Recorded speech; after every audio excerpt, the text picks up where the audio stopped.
നാരായണം നമസ്കൃത്യ നരം ചൈവ നരോത്തമം ദേവീം സരസ്വതീം വ്യാസം തതോ ജയമുദീരയേ. അർത്ഥശാസ്ത്രമിദം പുണ്യം ധർമ്മശാസ്ത്രമിദം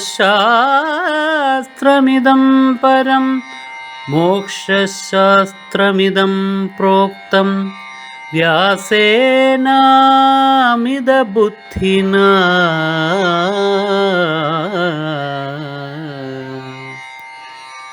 കന്യാ തേജസ്വിനി സൗമ്യ ക്ഷിപ്രമേവ ഭവിഷ്യതി. വളരെയേറെ തേജസ്വിനിയായ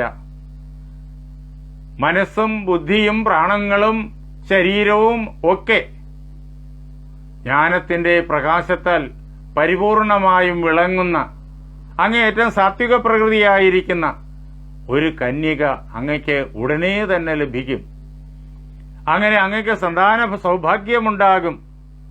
ഇത് ബ്രഹ്മാവ് തന്നെ അങ്ങയ്ക്ക് വരമായി തരാൻ എന്നെ പറഞ്ഞ് പ്രത്യേകമായി ഏൽപ്പിച്ചിരിക്കുന്നതാണ്. ഇനി ഈ കാര്യത്തിൽ അങ്ങൊന്നും ഇങ്ങോട്ട് പറയണ്ട. ഉത്തരം ചെന്ന തേ കിഞ്ചിത് വ്യാഹർത്തവ്യം കഥഞ്ജന. ഒരു കന്യക ഭവിക്കുമെന്ന് മാത്രമാണ് പറഞ്ഞത്. അത് സന്തോഷകരമാണ്. പക്ഷേ അതേപോലെ തന്നെ ഈ രാജ്യം ഭരിക്കാൻ വേണ്ടിയിട്ട് ഒരു പുത്രനും കൂടി എന്നൊരു ചിന്ത രാജാവിന്റെ മനസ്സിൽ വരും. മകളും മകനും എന്നുള്ള ചിന്ത വരും. ഒരു മകളുണ്ടാകട്ടെ എന്ന് മാത്രമാണ് അനുഗ്രഹം വന്നിരിക്കുന്നത്. അപ്പോൾ രാജാവ് ഒരുപക്ഷെ അത് ചോദിച്ചേക്കാം, ഒരു മകനും കൂടി വേണമെന്ന് ചോദിച്ചേക്കാം. അതുകൊണ്ട് തന്നെ അങ്ങനെ ചോദിക്കാതിരിക്കാൻ വേണ്ടിയിട്ട് ദേവി പറഞ്ഞു, ഉത്തരം ചനതേ കിഞ്ചിത് വ്യാഹർത്തവ്യം കഥഞ്ജന. ഇതിന് ഒരു ഉത്തരവും പറയണ്ട, ഒരു വാദപ്രതിവാദവും വേണ്ട, കൂടുതൽ കൂടുതൽ വരങ്ങളൊന്നും തന്നെ ചോദിക്കുകയും വേണ്ട. ഇത് പിതാമഹൻ തന്നിരിക്കുന്നതായ അനുഗ്രഹമാണ്. ഞാനത് അങ്ങേ കേൾപ്പിക്കുന്നു എന്ന് മാത്രമേ ഉള്ളൂ എന്ന് അശ്വപതിയോട് പറഞ്ഞിട്ട് അശ്വപതിയെ അനുഗ്രഹിച്ച് മാതാവായ സാവിത്രി, ദേവിയായ സാവിത്രി ഉടനെ തന്നെ അന്തർധാനം ചെയ്തു. രാജാവിന് വളരെയേറെ സന്തോഷമായി. അദ്ദേഹത്തോടൊപ്പം ആ വലിയ യജ്ഞകർമ്മത്തിൽ പങ്കെടുത്ത മറ്റെല്ലാ ഋത്വികൾക്കും വളരെ സന്തോഷമായി. റാണിമാർ വളരെയേറെ സന്തോഷിച്ചു. വിവരമറിഞ്ഞ നാട്ടുകാർ വളരെയേറെ സന്തോഷിച്ചു. അങ്ങനെ കാലം കടന്നുപോയി. പ്രാപ്തേ കാലേതു സുഷുവേ കന്യാം രാജീവലോചനാം ക്രിയാശ്ച തസ്യാമുദിത ചക്രേസ നൃവസത്തമ. യഥാസമയം അദ്ദേഹത്തിന് ഒരു മകളെ കിട്ടി, ഒരു കന്യകയെ കിട്ടി. രാജീവലോചനയാണവൾ. താമരപ്പൂവിന്റെ ഇതളിന്റെ ആകൃതിയുള്ളതായ കണ്ണോടുകൂടിയവൾ. വൈഷ്ണവമായിട്ടുള്ള തേജസ് അവളിൽ നിറഞ്ഞു നിൽക്കുന്നു എന്ന ആ കണ്ണിന്റെ ആകൃതി നമ്മോട് വിളിച്ചു പറയുന്നു. അവൾ ഒരു ദേവത തന്നെയാണ് എന്ന് കാണുന്ന ആർക്കും തോന്നും. അതാണ് അവളുടെ കണ്ണിന്റെ ആകൃതി. അതേപോലെ തന്നെയാണ് ആ കുട്ടിയുടെ രൂപവും. ആരിലും ദേവി മുന്നിൽ നിൽക്കുന്നു എന്നുള്ള ഒരു വിചാരം ഉളവാക്കുന്നതാണ് ആ രൂപം. രാജാവ് വളരെയേറെ സന്തോഷിച്ചു. ഒരു കുഞ്ഞ് ജനിച്ചു കഴിഞ്ഞാൽ ജാതകർമാദികളൊക്കെ ചെയ്യണം. അതെല്ലാം തന്നെ അതിപ്രഗത്ഭരായിരിക്കുന്ന പണ്ഡിതന്മാരെ, ഋഷിമാരെ കൊണ്ട് അദ്ദേഹം വിധിപ്രകാരം ചെയ്യുകയും ചെയ്തു. അങ്ങനെ ജാതകർമാദികളൊക്കെ ചെയ്യുമ്പോൾ പേരിടണം. പേരിട്ടത് സാവിത്രി എന്നാണ്. എന്തിന് അങ്ങനെ ആ പേരിട്ടു? കാരണം ഇവിടെ വ്യാസഭഗവാൻ നമ്മെ പറഞ്ഞു കേൾപ്പിക്കുന്നുണ്ട്. സാവിത്രിയ പ്രീതയാ ദത്ത. സാവിത്രി ദേവി സന്തോഷിച്ചിട്ട് നൽകിയതാണ് ഈ കുഞ്ഞിനെ. അതുകൊണ്ട് ഈ കുഞ്ഞിന് സാവിത്രി എന്ന് പേരിട്ടു. എന്ന് മാത്രമല്ല, സാവിത്രിയ ഹൃദയാഹ്യഭി. സാവിത്രി മന്ത്രം, അതായത് ഗായത്രി മന്ത്രം,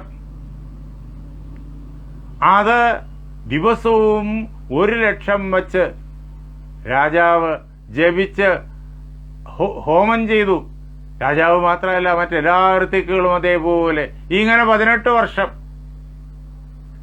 അതിനാൽ ആ മന്ത്രം, സാവിത്രി മന്ത്രം, ഗായത്രി മന്ത്രം ജപിച്ച് ഹോമം ചെയ്തുകൊണ്ട് ലഭിച്ച കുഞ്ഞായതുകൊണ്ടും ഇങ്ങനെ 2 കാരണങ്ങളാൽ സാവിത്രീത്യേവ നാമാസ്യ ചക്രു. വിപ്രന്മാര്, അറിവുള്ള ആളുകള് ആ കുഞ്ഞിന് സാവിത്രി എന്ന് തന്നെ പേരിട്ടു. എന്ന് മാത്രമല്ല, തഥാപിത, വിപ്രന്മാര് മാത്രമല്ല സാവിത്രി എന്ന് വിളിക്കാനായിട്ട് ആഗ്രഹിച്ചത്. പിതാവായിരിക്കുന്ന രാജാ അശ്വപതി, അദ്ദേഹവും ആ കുഞ്ഞിനെ സാവിത്രി എന്ന് തന്നെ വിളിക്കാനായിട്ട് ആഗ്രഹിച്ചു. ആ കുഞ്ഞ് വളർന്ന് ക്രമേണ യവനാഗമത്തിൽ എത്തി. താം സുമധ്യാം പൃഥുശ്രോണീം പ്രതിമാം കാഞ്ചനീമിവ. സ്വർണം കൊണ്ട് നിർമ്മിതമായിരിക്കുന്ന പ്രതിമയെന്നോണം തോന്നും. അവളുടെ രൂപം കണ്ടു കഴിഞ്ഞാൽ അങ്ങേയറ്റം സുന്ദരി, അലൗകികമായ സൗന്ദര്യം അവളിൽ നിറയുന്നു. എന്ന് മാത്രമല്ല, അവളുടെ ആ മുഖവും അവളുടെ ആ കണ്ണുകളും കൂടി കണ്ടു കഴിഞ്ഞാൽ പ്രാപ്തേയം ദേവകന്യേതി, ഇങ്ങനെ തന്നെ ആളുകൾക്ക് തോന്നും, ഈ വന്നു ചേർന്നിരിക്കുന്നത് ഒരു ദേവകന്യകയാണ്, ഒരു ദേവി തന്നെയാണ് എന്ന് ആർക്കും തോന്നും. ജനങ്ങളെല്ലാവരും അങ്ങനെ തന്നെ വിചാരിച്ചു. മഹാരാജാവിന് അദ്ദേഹത്തിന്റെ കഠിന തപസ്സിന്റെ ഫലമായിട്ട് ലഭിച്ചിരിക്കുന്നത് ഒരു ദേവകന്യകയാണ് എന്ന്. നോക്കിക്കോണം, ആ തപസ്സിന്റെ മൂർത്തിമോദ്ഭാവമാണ് ആ കന്യക. ധീരതയുടെയും ശൗചത്തിന്റെയും പ്രതീകമാണ് ആ കന്യക. താം തു പത്മപലാശാക്ഷിയും ജ്വലന്തീം ഇവ തേജസ. തേജസ് കൊണ്ട് അവൾ തിളങ്ങുകയാണ്, എമ്പാടും പ്രകാശം വിതറുന്നു. അങ്ങനെയുള്ള താമരപ്പൂവിന്റെ ഇതളിന്റെ ആകൃതിയുള്ള കണ്ണോടുകൂടിയവളായ ആ സുന്ദരി ഒരിക്കലും ആരാലും വരിക്കപ്പെട്ടില്ല. ഒരു പെൺകുട്ടി യൗവന കാലഘട്ടത്തിലേക്ക് പ്രവേശിക്കുമ്പോഴേക്കും അവളെ വിവാഹം കഴിക്കാൻ വേണ്ടിയിട്ട് ഉചിതമായ കുടുംബങ്ങളിൽ നിന്ന്, ഇത് രാജകുടുംബമാണ്, അതേപോലെ മറ്റ് രാജകുടുംബങ്ങളിൽ നിന്ന് വരന്മാര് വിവാഹ പ്രാർത്ഥനയുമായിട്ട് ദൂതന്മാരെ പെൺകുട്ടിയുടെ അച്ഛനായ അശ്വപതി രാജാവിന്റെ സമീപത്തേക്ക് അയക്കും. അതാണ് നാട്ടുനടപ്പ്. വരന്റെ ബന്ധുക്കൾ സന്ദേശവാഹകന്മാരെ വധുവിന്റെ രക്ഷിതാക്കളുടെ സമീപത്തേക്ക് അയക്കും. അങ്ങനെ ആരും തന്നെ അവിടെ വന്നില്ല. മറ്റെല്ലാ രാജകുടുംബങ്ങളിലും അശ്വപതിക്ക് ഇങ്ങനെ ഒരു മകളുണ്ട് എന്നറിയാം. എല്ലാവരും ആഗ്രഹിക്കുന്ന ഒരു ബന്ധമാണത്. കാരണം അശ്വപതിയുടെ കുടുംബം അങ്ങനെയാണ്. ആ പെൺകുട്ടിയെക്കുറിച്ച് കേട്ടറിഞ്ഞിട്ടുള്ളതും അങ്ങനെയാണ്. പക്ഷേ അവളുടെ ആ രൂപം കാണുമ്പോൾ, ആ കണ്ണുകളിലേക്ക് നോക്കുമ്പോൾ അത് ദേവി തന്നെയാണെന്നുള്ള തോന്നലുണ്ടാകുന്നു. അതുകൊണ്ട് രാജകുമാരന്മാരാരും തന്നെ അവളെ എനിക്ക് വിവാഹം കഴിച്ചു തരണം എന്ന പ്രാർത്ഥനയുമായിട്ട് ദൂതന്മാരെ അശ്വപതിയുടെ സമീപത്തേക്ക് അയച്ചില്ല. ഇങ്ങനെ ആരും വരാതെ വന്നപ്പോഴേക്കും അശ്വപതിക്കാകെ പരിഭ്രമമായി. തന്റെ മകൾക്ക് വിവാഹപ്രായമായിരിക്കുന്നു, ആകെ ഒരു മകളേയുള്ളൂ. അവളെ സമുചിതമായിട്ട് നല്ലൊരു വരന്റെ കൂടെ വിവാഹം കഴിച്ച് അയച്ചില്ലെങ്കിൽ അത് തന്റെ കുറ്റമാണ്, താൻ ചെയ്യുന്ന മഹാപാപമാണ്. എന്തു ചെയ്യും? ആരും വരുന്നില്ല. രാജാവ് അവസാനം ഒരു മാർഗം കണ്ടു. അദ്ദേഹം തന്റെ പുത്രിയെ സാവിത്രിയെ സമീപത്തേക്ക് വിളിച്ചു. പുത്രി പ്രധാനകാലസ്ഥെ നജ കശ്ചിത് വൃണോതിമാം. അല്ലയോ മകളെ, നിനക്ക് വിവാഹത്തിൻ്റെതായ സമയമായി, ഒരു വരന് നിന്നെ ദാനം ചെയ്യുവാനുള്ള സമയം ആയിരിക്കുന്നു. കന്യാദാനം 6 പ്രകാരത്തിലുള്ള വിവാഹങ്ങളെക്കുറിച്ച് നമ്മുടെ ഈ മഹാഗ്രന്ഥങ്ങളിൽ കാണാം. അതിലേറ്റവും പ്രസിദ്ധമായിട്ടുള്ള പവിത്രമായിട്ടുള്ള വിവാഹ സമ്പ്രദായമാണ് ഈ കന്യാദാനം. അതിനുള്ള സമയമായിരിക്കുന്നു. പക്ഷേ ആരും തന്നെ നിന്റെ പാണിഗ്രഹണത്തിന് കൊതിച്ചിട്ട് ദൂതന്മാരെ ഇങ്ങോട്ട് അയക്കുന്നില്ല, എന്റെ അടുത്ത് വന്ന് അഭ്യർത്ഥിക്കുന്നില്ല. അതിൽ ഞാൻ അതീവ ദുഃഖിതനാണ്. കാലം ഇനി ഏറെ കഴിഞ്ഞു പോകാൻ പാടില്ല.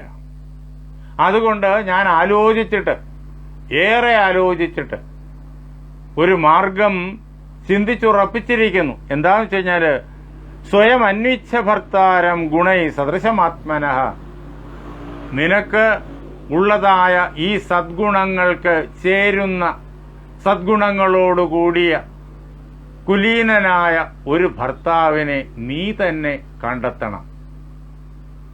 അങ്ങനെ ഒരു യുവാവിനെ കണ്ടെത്തുവാനുള്ള ചുമതല തന്റെ മകളെ ഏൽപ്പിക്കുകയാണ്. അതല്ലാതെ ഒരു മാർഗം അദ്ദേഹത്തിന് കണ്ടെത്താൻ സാധിച്ചില്ല. അദ്ദേഹം അവളോട് പറഞ്ഞു, പ്രാർത്ഥിത പുരുഷോയശ്ച സ നിവേദ്യസ്ത്വയാ മമ, നീ ഏതെങ്കിലും ഒരു ചെറുപ്പക്കാരനെ, നിനക്ക് ചേരുന്ന ചെറുപ്പക്കാരനെ കണ്ട് അയാളെ വിവാഹം കഴിക്കാമെന്നൊരു തോന്നൽ നിനക്കുണ്ടായാൽ ആ ചെറുപ്പക്കാരനെ കുറിച്ച് നീ എന്നെ അറിയിക്കണം, എന്നോട് പറയണം, സർവ്വ വിവരങ്ങളും പറയണം. പറഞ്ഞു കഴിഞ്ഞാൽ ഞാൻ അത് അന്വേഷിക്കും, എന്നിട്ട് ഞാൻ വിലയിരുത്തും. വിമർശ്യാഹം, ഞാൻ ആ ചെറുപ്പക്കാരനെ കുറിച്ച് മനസ്സിലാക്കിയിട്ട് അങ്ങനെ ഒരു വിവാഹം നടന്നാൽ ഉണ്ടാകാവുന്നതായ നേട്ടങ്ങളെക്കുറിച്ച് ചിന്തിച്ചിട്ട് പ്രദാസ്യാമി, ഞാൻ വരന് നിന്നെ ദാനം ചെയ്യും.